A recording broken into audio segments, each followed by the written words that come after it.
Hey, want to look at some cards? Welcome to 5 Cent Wax.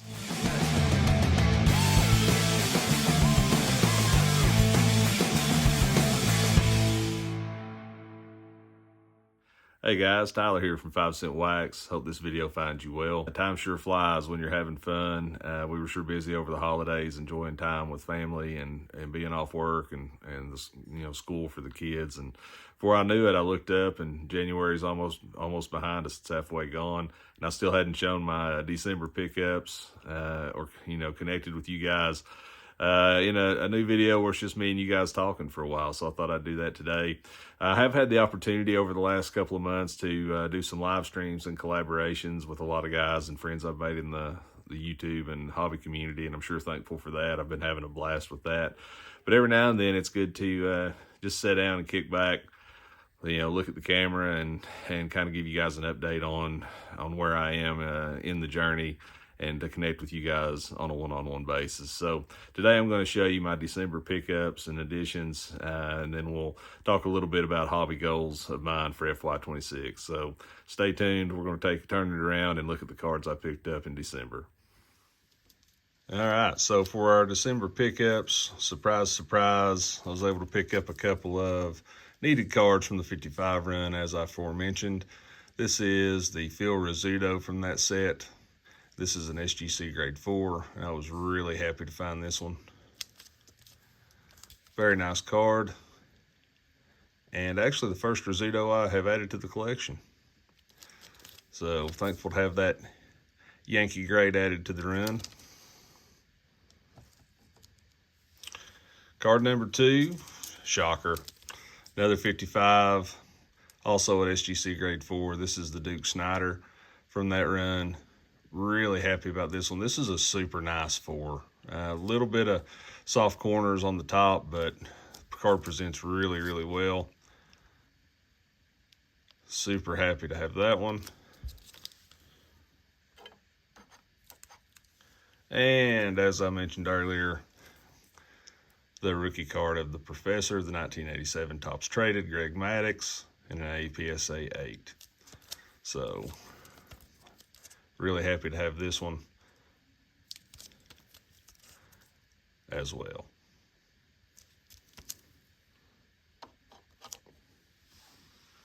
I love those 55s, man, and Greg Maddux is one of my all-time favorite players. Of course, I'm a Braves fan, but I loved him as a kid. Even, I remember a little bit of his career with the Cubs and liked him then. It doesn't get much better than the Professor.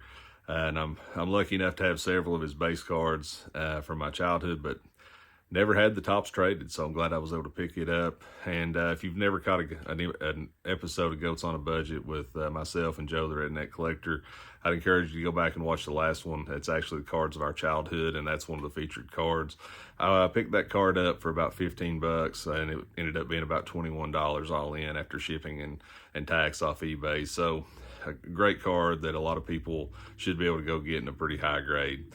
And there's a lot more of those cards out there, so keep looking.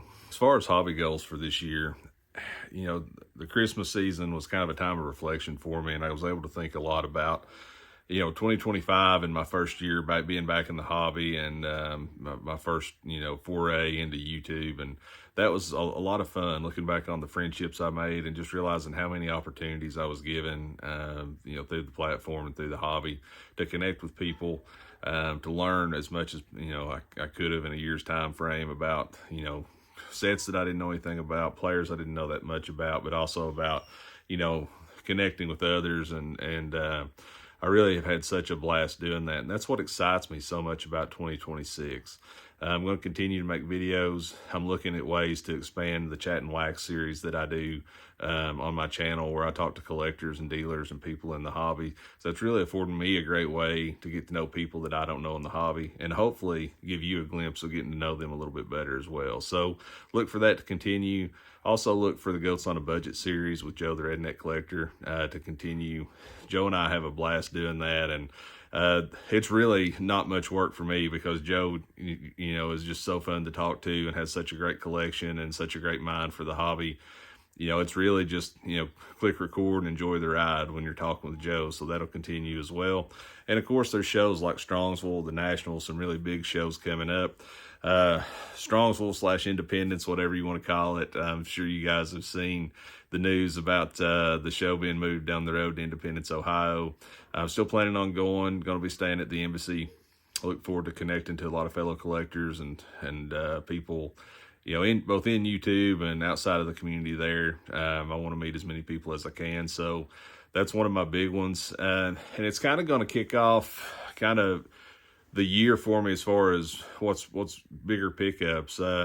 If you watch my videos in the last year, you know that I'm working on the 55 Topps Hall of Fame run, and I'm exactly 50% done. There's 18 Hall of Famers in that set, and I've got 9.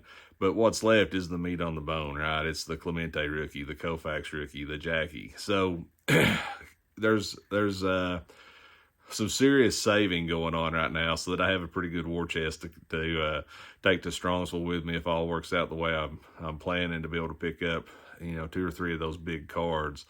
But the chase for the 55s kind of led me to realize that maybe I need to narrow my focus or sharpen my focus a little bit this year, because since I've dove back into the hobby, I've just been buying what I like, and there's nothing wrong with that. That's what you need to do. But what I've found is that I started out collecting the post-war rookies, and then I kind of discovered the 55 set and jumped into that for the Hall of Fame run. And ultimately, my goal is to have as many Hall of Famers base cards from each of the vintage sets that I can in my collection. So as I've gone to shows, over the last year, and as I've searched eBay and got on what auctions that I've been a part of, I've, been looking for 55s and rookie cards, but, what about these 64s that are in really good shape that I ran across at shows, or 62s, or these 54 Bowmans that I found on ComC? And so what I've wound up with is kind of a smattering of Hall of Famers from various sets, and that's good because it adds variety into my collection as it grows, etc. But I think I'm going to turn around and focus my attention back on finishing the 55 run, so that my financial resources and the time I spend looking for cards are more funneled in that direction, so that I can get that run done and then move on to the next set I want to do, or the next run I want to do. And that's kind of where I'm at a crossroads. And I get caught between, do I want to do a player run next? Do I want to do another set like the 56 or the 64 top sets, both sets that I really like? And so I don't know. What do you think? Leave your comments below. Let me know how you prefer to collect. Is it focusing on player runs? Is it moving on set to set, or is it some kind of a hybrid approach you take? But if I was going to go down the player run route, I think I would start with Hank Aaron. He's somebody that, even though I'm a Braves fan, I hate to say it, he's underrepresented in my vintage collection. And so that's one that I would definitely like to start filling some holes on after the 55s are finished. Also really like the 56 and 64 top sets, as I mentioned.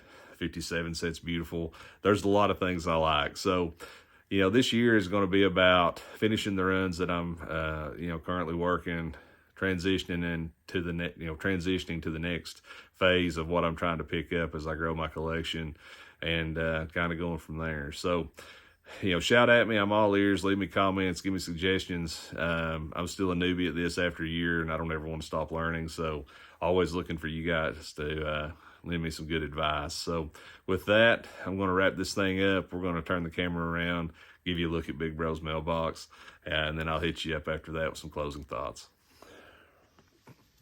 Okay, Big Bro's mailbox, envelope 1. This one has a postmark on it of 13 January 2007, coming from Minnesota, Florida. And we have 1987 Donruss, Ted Power. Shout out to all my Cincinnati Red fans out there. Nice card. Happy to have old Ted's signature. Number 2, postmark of October 29th, 2007 from Fort Worth, Texas. And we have 88 top Steve Buechele. Got a lot of Rangers coming out of these envelopes.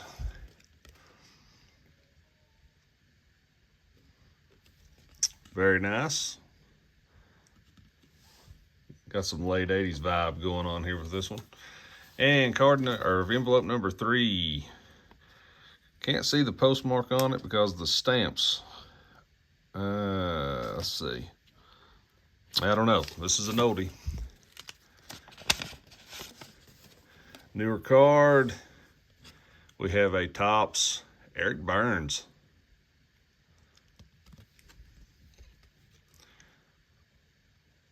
Very nice. So an all baseball pull for the first 2026 edition of Big Bro's Mailbox.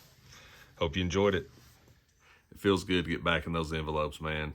Big Bro's Mailbox is probably my favorite part of each show, and I hope you enjoy it as much as I do. But with that, I'm going to wrap it for the week. Hope you guys have a blessed one. Don't hesitate to shout out me if there's anything I can do for you. And if you don't mind, hit like and subscribe. God bless.